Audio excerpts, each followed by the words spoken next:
એવી 5 વસ્તુ જે દરેક મા બાપે ધ્યાનમાં રાખવી જોઈએ લવારીના માધ્યમ દ્વારા આપણે આ લોકો સુધી પહોંચાડ્યું ને કે તમારે ત્યાં પેશન્ટ્સ ઓછા આવે? હું દરેક પેરેન્ટ્સને એ કહીશ કે અગર કુદરતે તમને હેલ્ધી બાળક આપેલું હોય, સૌથી પહેલાં તો ઉપરવાળાનો શુકર કરજો કે અમારો હેલ્ધી ચાઇલ્ડ છે. પછી એ નાનું મોટું લાંબુ કાળું ગોળું it doesn't matter. Second thing, please don't google everything. Google તમને આડી રવાડીએ ચડાવી દે, તમારામાં એન્ઝાયટી ક્રિએટ કરે.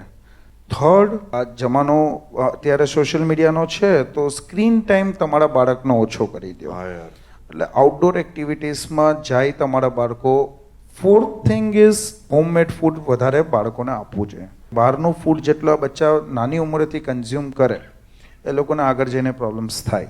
5, તમારા ડૉક્ટર અગર વ્યવસ્થિત હોય તો એ જે ઇન્સ્ટ્રક્શન આપે એ ફોલો કરવી જોઈએ. અને ડેન્જર સાઇન્સ જેટલા પણ તમને દેખાતા હોય કે યોર ચાઇલ્ડ, કેમ કે બાળકો ગમે એટલા બીમાર હોય એ છતાં પણ રમતા હોય. ઘણીક વાર આપણે મિસ કરી જઈએ કે આ ખરેખર ક્રિટિકલમાં પહોંચી ગયો, કેમ કે એ આપણા જેટલું એ લોકોની સહન શક્તિ, બાળકોની ટ્રસ્ટ મી આપણા કરતાં વધારે હોય છે.